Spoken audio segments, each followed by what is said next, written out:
Hello दोस्तों, मैं विजेश कुमार आपका अपने channel NCERT for government exam में स्वागत करता हूं। दोस्तों देखिए दोस्तों, इस वीडियो में हम लोग हिस्ट्री का प्रैक्टिस सेट देखे हैं, ठीक ना। हिस्ट्री के क्वेश्चन होंगे दोस्तों, सभी महत्वपूर्ण क्वेश्चन होंगे। इसमें 20 क्वेश्चन मैं लिया हूं दोस्तों, 20 क्वेश्चन। अब 20 के 20 क्वेश्चन ज़बरदस्त है दोस्तों। मैं जो उसका स्टार बताता जाऊँगा उसको ध्यान से देखते जाइएगा, ठीक ना। महत्वपूर्ण है। कोशिश कीजिएगा कि आपका 15 क्वेश्चन सही हो जाए। 15 क्वेश्चन अगर आपका सही होता है तो वाकई में आप एकदम कंपटीशन की तैयारी में हैं दोस्तों। एकदम आप एकदम नज़दीक पहुंच गए हैं, ठीक ना। तो चलिए दोस्तों देखते हैं, पहला क्वेश्चन स्टार्ट करते हैं। पहला क्वेश्चन है कि हड़प्पा सभ्यता के किस नगर से एक बंदरगाह के अवशेष मिले। महत्वपूर्ण है कि एक बंदरगाह के अवशेष हड़प्पा सभ्यता के किस शहर से मिले। कालीबंगा, लोथल, मोहनजोदड़ो, हड़प्पा के। क्या हो जाएगा दोस्तों, पहले का आंसर क्या हो जाएगा? तो पहले का आंसर हो जाएगा ऑप्शन नंबर बी दोस्तों, ठीक ना। हड़प्पा सभ्यता के लोथल से दोस्तों एक बंदरगाह का अवशेष मिला है, ठीक ना। उस बंदरगाह का क्या नाम है दोस्तों, याद रखिएगा, गोदीवाड़ा, ठीक ना। गोदीवाड़ा, लोथल का गोदीवाड़ा इसको कहा जाता है, याद रखिएगा, ये बंदरगाह है। और दोस्तों और बात करते हैं तो देखिए दोस्तों, कालीबंगा के बारे में याद रखिएगा। कालीबंगा से क्या मिला है, तो जूते हुए खेत के अवशेष कहाँ से मिले हैं, तो कालीबंगा से मिले हैं। मोहनजोदड़ो को तो मृतकों का टीला कहा जाता है, मृतकों का टीला, ठीक ना। और हड़प्पा के बारे में याद रखिएगा दोस्तों कि हड़प्पा से मातृ देवी की मूर्ति मिली है, ठीक ना। मातृ देवी की मूर्ति मिली है, याद रखिएगा, महत्वपूर्ण है। अगला क्वेश्चन देखते हैं, दूसरा क्वेश्चन है आपके पास कि वैदिक कालीन दर्शनों की संख्या कितनी है। 6 है, 4 है, 8 है कि 5 है। तो वैदिक कालीन दर्शनों की संख्या कितनी है दोस्तों, तो दूसरे का आंसर क्या हो जाएगा, तो दूसरे का आंसर हो जाएगा ऑप्शन नंबर ए 6 है, ठीक ना। 6 है, याद रखिएगा, महत्वपूर्ण है। अगला क्वेश्चन देखते हैं, तीसरा नंबर क्वेश्चन है कि वैदिक संस्कृति मुख्यतः किस प्रकार की थी। जो वैदिक संस्कृति थी मुख्यतः किस प्रकार की थी। ऑप्शन है दोस्तों, नगरीय थी, ग्रामीण थी कि असामाजिक थी कि उपयुक्त में से कोई नहीं। क्या हो जाएगा, तीसरे का आंसर क्या हो जाएगा दोस्तों, तो तीसरे का आंसर हो जाएगा दोस्तों ग्रामीण थे, ठीक है। देखिए दोस्तों, अगर पूछे आपसे कि पाषाण काल जो था, पाषाण काल था, उसकी सभ्यता कैसी थी, ठीक ना। पाषाण काल का तो उसकी सभ्यता क्या थी, तो उसकी सभ्यता ग्रामीण थी, ठीक ना। और उसके बाद पूछता है दोस्तों कि जो सिंधु सभ्यता थी, सिंधु सभ्यता, उसकी सभ्यता कैसी थी, सिंधु सभ्यता, ठीक ना। तो सिंधु सभ्यता की सभ्यता शहरी सभ्यता थी, ठीक ना, शहरी थी। पाषाण काल कैसी थी, ग्रामीण, आ सिंधु सभ्यता शहरी, आ ये वैदिक काल क्या हो जाएगा, ग्रामीण हो जाएगा, ठीक ना। तो ग्रामीण, शहरी, ग्रामीण याद रखिएगा, ठीक ना। कभी कभी शहरी को नगरीय भी कहता है, याद रखिएगा। अगला क्वेश्चन देखते हैं, चौथा नंबर ऑप्शन नीचे है कि सिकंदर के आक्रमण के समय मगध का शासक कौन था। मगध का शासक कौन था सिकंदर जब आक्रमण किया था, ठीक ना। सिकंदर कब आक्रमण किया था, 326 ईसा पूर्व में किया था, ठीक ना। ये याद रखिएगा, 326 ईसा पूर्व में किया था। राजा पोरस के खिलाफ किया था, ठीक है, जिसे झेलम या हाइडे स्पीसीज का युद्ध कहा जाता है, ठीक है। झेलम या हाइडे स्पीसीज का युद्ध कहा जाता है, महत्वपूर्ण है। तो क्या हो जाएगा आंसर, ऑप्शन नीचे है कि सिकंदर के आक्रमण के समय मगध का शासक कौन था। क्या हो जाएगा आंसर, ऑप्शन है दोस्तों आपके पास बिंबिसार, घनानंद, अशोक, चंद्रगुप्त मौर्य। क्या हो जाएगा आंसर, तो चौथा का आंसर हो जाएगा घनानंद। उस समय राजा कौन था, घनानंद था, ठीक ना। 326 ईसा पूर्व में पोरस के ऊपर हमला किया था, ठीक ना। अगला क्वेश्चन देखते हैं, 5वां नंबर, सर्वाधिक प्राचीन वेद कौन सा है। सर्वाधिक प्राचीन वेद ऋग्वेद है। इसके बारे में पूछा रहा है कि ईश्वर स्तुति के मंत्र हैं, वैदिक यज्ञों की विधि है, केवल आर्य संस्कृति का वर्णन है कि केवल हिंदू देवताओं के कार्यों का वर्णन है। क्या हो जाएगा, 5वां का आंसर दोस्तों ऋग्वेद में क्या है, ठीक है। तो 5वां का आंसर हो जाएगा ऑप्शन नंबर ए हो जाएगा, ईश्वर स्तुति के मंत्र है, ठीक है। ईश्वर स्तुति यानी प्रार्थना के क्या है, मंत्र है।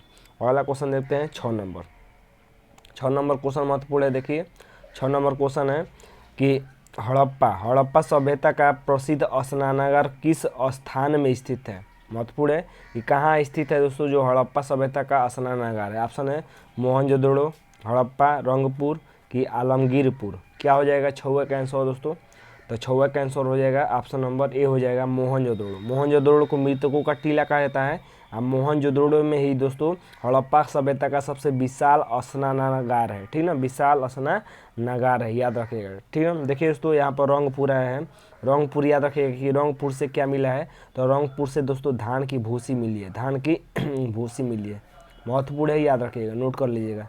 धान की भूसी कहाँ से मिली है, रंगपुर से मिली है। रंगपुर कहाँ पड़ता है दोस्तों, तो रंगपुर गुजरात में पड़ता है, ठीक ना। अगला क्वेश्चन देखते हैं 7 नंबर। 7 नंबर क्वेश्चन है दोस्तों कि कालीबंगा कहाँ स्थित है, महत्वपूर्ण है कि कालीबंगा कहाँ स्थित है। ऑप्शन है दोस्तों आपके पास हरियाणा, राजस्थान, गुजरात की पंजाब। कहाँ स्थित है दोस्तों, कहाँ स्थित है, 7वें का आंसर क्या हो जाएगा, तो 7वां का आंसर हो जाएगा राजस्थान, ठीक है। कालीबंगा कहाँ स्थित है, राजस्थान में स्थित है, ठीक है। और बात करते हैं दोस्तों तो हरियाणा में क्या स्थित है, याद रखिएगा, हरियाणा में बनावली, बनावली कहाँ स्थित है, हरियाणा में बनावली, ठीक ना, बनावली कहाँ स्थित है, हरियाणा में। और गुजरात में बात करते हैं दोस्तों तो गुजरात में तो बहुत स्थित है, ठीक है। गुजरात में धौलावीरा है, धौलावीरा पाकिस्तान में भी स्थित है, ठीक ना। तो गुजरात में धौलावीरा है, सुरकोटदा है और रंगपुर बताया ही मैंने, और लोथल है, लोथल महत्वपूर्ण है, लोथल कहाँ स्थित है, गुजरात में, ठीक ना। अगला क्वेश्चन देखते हैं पंजाब, पंजाब में भी बहुत स्थित है दोस्तों, पंजाब में रोपड़ स्थित है, पंजाब में क्या स्थित है, रोपड़, ये भी याद रखिएगा। सभी मैं एकदम बता रहा हूँ दोस्तों, कैसा वीडियो लग रहा है कमेंट में आपको जरूर बताइए दोस्तों, अपना स्कोर जरूर बताइए और वीडियो को लाइक शेयर इसी तरह करते रहिए दोस्तों, प्यार देते रहिए, मैं आपके लिए वीडियो लाता रहूँगा, ठीक ना। अगला क्वेश्चन है 8वां नंबर कि निम्न में आर्यों की क्या विशेषता नहीं थी, यानी आर्यों की विशेषता क्या नहीं थी। समाज 4 वर्गों में बटा हुआ था, सामाजिक जीवन का आधार परिवार था, धर्मांधता की मुख्य व्यवसाय कृषि था। क्या विशेषता नहीं थी, नहीं पूछ रहा है, ठीक ना। 8वां का क्या हो जाएगा आंसर, तो 8वां का आंसर हो जाएगा दोस्तों धर्मांधता हो जाएगा, ऑप्शन नंबर सी से हो जाएगा धर्मांधता, इसकी कोई विशेषता नहीं थी, यानी धर्म से संबंधित नहीं था। 9 नंबर देखते हैं दोस्तों 9 नंबर है, 9 नंबर क्वेश्चन है कि निम्नलिखित में से कौन सा ग्रंथ आर्यों का प्रथम ग्रंथ माना जाता है, यानी आर्यों का प्रथम ग्रंथ कौन माना जाता है। ऑप्शन है दोस्तों आपके पास भृंग संहिता, ऋग्वेद, मनुस्मृति की जातक। क्या हो जाएगा आंसर दोस्तों, तो आंसर हो जाएगा 9वां का आंसर हो जाएगा दोस्तों ऋग्वेद, ठीक ना। आर्यों का ग्रंथ क्या है, तो ये ऋग्वेद है, स्टार लगा लीजिएगा, याद रख लीजिएगा, ठीक ना, महत्वपूर्ण है। 9वां का क्या हो जाएगा, ऑप्शन नंबर बी हो जाएगा। बात करते हैं दोस्तों मनुस्मृति की, तो मनुस्मृति किसने लिखा है, तो मनु ने लिखा है। इसमें क्या है दोस्तों, इस पुस्तक में क्या है, तो इसमें पुस्तक में कानून से संबंधित है, ठीक ना, विधि यानी कानून से संबंधित है मनुस्मृति में, ठीक ना। तो 9वां का आंसर क्या हो जाएगा, बी हो जाएगा। और जातक जानते हैं दोस्तों, जातक बौद्ध ग्रंथ से संबंधित है, जातक किससे संबंधित है, बौद्ध ग्रंथ से संबंधित है, ऑप्शन नंबर बी सही है इसका। 10 नंबर देखते हैं कि वैदिक काल में धार्मिक व आर्थिक रूप से किस पशु को सर्वाधिक सम्मान और महत्व प्राप्त था। वैदिक काल में पूछ रहा है, ठीक ना, वैदिक काल में पूछ रहा है। ऑप्शन दोस्तों गाय, बैल, घोड़ा, सिंह। क्या हो जाएगा 10वें का आंसर, 10वां का आंसर हो जाएगा ऑप्शन नंबर ए गाय। गाय को सर्वाधिक दोस्तों धार्मिक और आर्थिक रूप से एकदम दोस्तों सर्वाधिक सम्मान मिलता था, ठीक ना। गाय, गाय को गोवष्टि भी कहा गया है वैदिक काल में, ठीक ना। वैदिक काल के बारे में याद रखिएगा दोस्तों कि वैदिक काल का पूछे कि सबसे बड़ी इकाई क्या थी, तो बड़ी इकाई जौन थी, ठीक ना। वैदिक काल की सबसे बड़ी इकाई क्या थी, जौन थी। और सबसे छोटी इकाई पूछे तो सबसे छोटी इकाई गांव थी, ठीक ना, याद रखिएगा। जौन के राजा को राजन कहा जाता था, जौन के राजा को राजन कहा जाता था, याद रखिएगा। सभी मैं इंपॉर्टेंट पॉइंट बता रहा हूँ। 11 नंबर क्वेश्चन देखते हैं। 11 नंबर क्वेश्चन है कि वर्धमान महावीर जैन मत के प्रवर्तक का जन्म कब हुआ था। ऑप्शन दोस्तों 6ठी शताब्दी ईसा पूर्व में वैशाली के पास, 3री शताब्दी ईसा पूर्व में कुशीनगर के पास, 6ठी शताब्दी ईसा पूर्व में पावापुरी के पास, 4th शताब्दी ईसा पूर्व में कपिल वस्तु के पास। क्या हो जाएगा दोस्तों आंसर, वर्धमान महावीर का जन्म कहाँ हुआ था, ठीक ना। 11 का क्या हो जाएगा आंसर, तो 11 का हो जाएगा ऑप्शन नंबर ए 6ठी शताब्दी ईसा पूर्व में वैशाली के पास हुआ था, ठीक ना। पावापुरी में तो ये मर गए थे। अगला क्वेश्चन देखते हैं 12 नंबर। 12 नंबर क्वेश्चन है, 12 नंबर क्वेश्चन है कि बौद्ध धर्म के प्रवर्तक गौतम बुद्ध का जन्म कब और कहाँ हुआ था।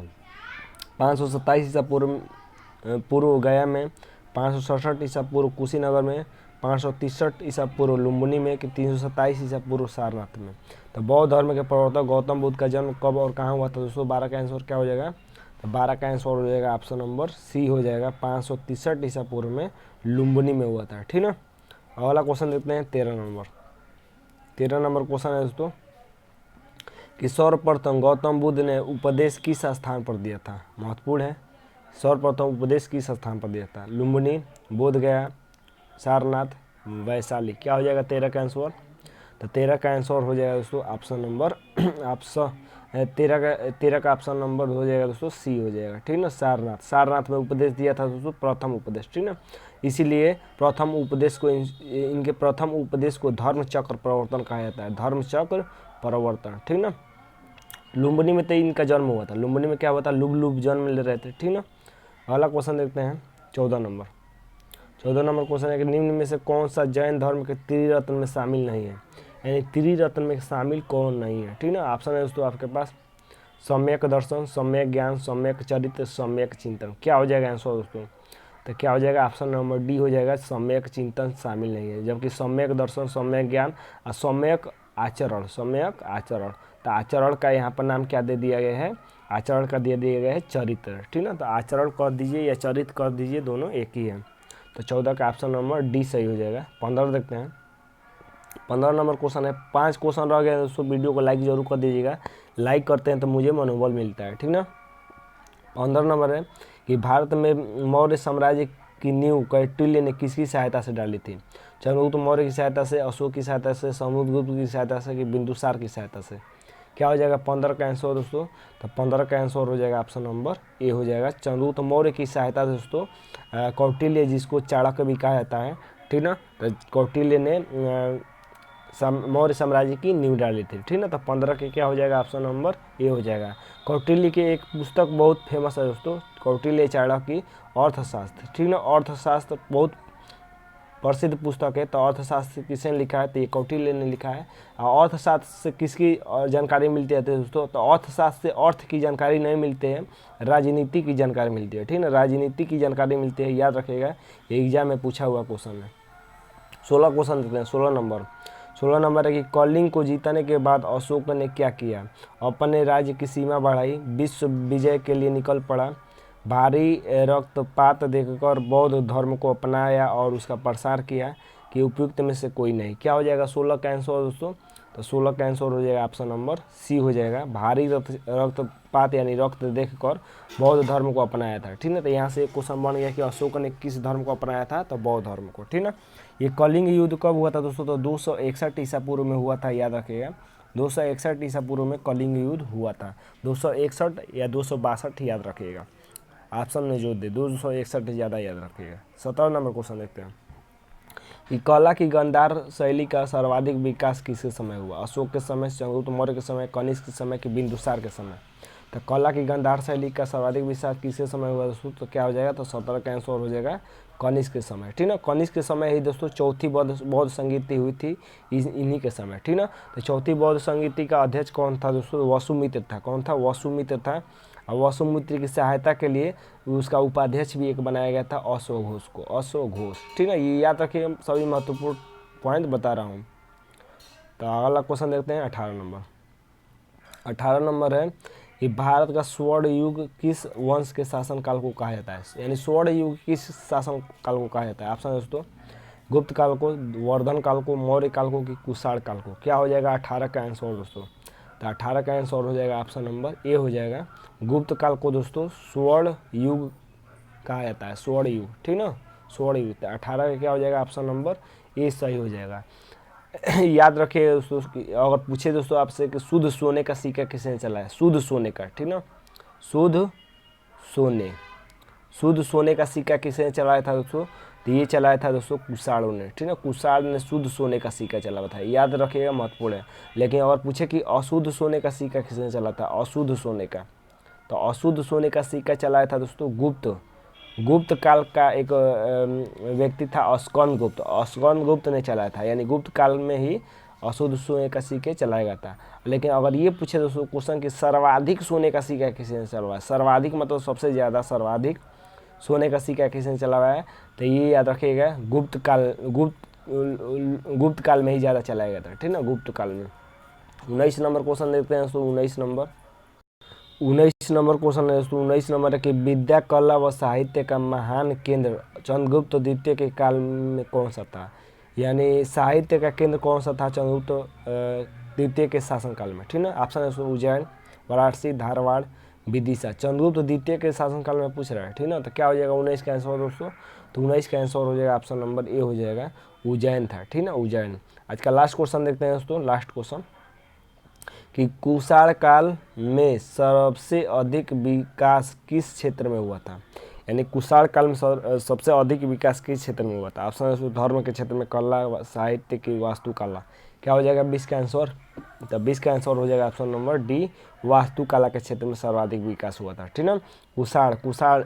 कुषाण काल में दोस्तों शुद्ध सोने का सिक्का चलवाया गया था, ठीक ना, याद रखिएगा, शुद्ध सोने का सिक्का। उम्मीद करते हैं दोस्तों कि आज के क्वेश्चन आपको अच्छे लगे होंगे, ठीक ना। कमेंट बॉक्स में अपना स्कोर भी जरूर बताइएगा दोस्तों। आज के लिए बस इतना ही दोस्तों, धन्यवाद दोस्तों।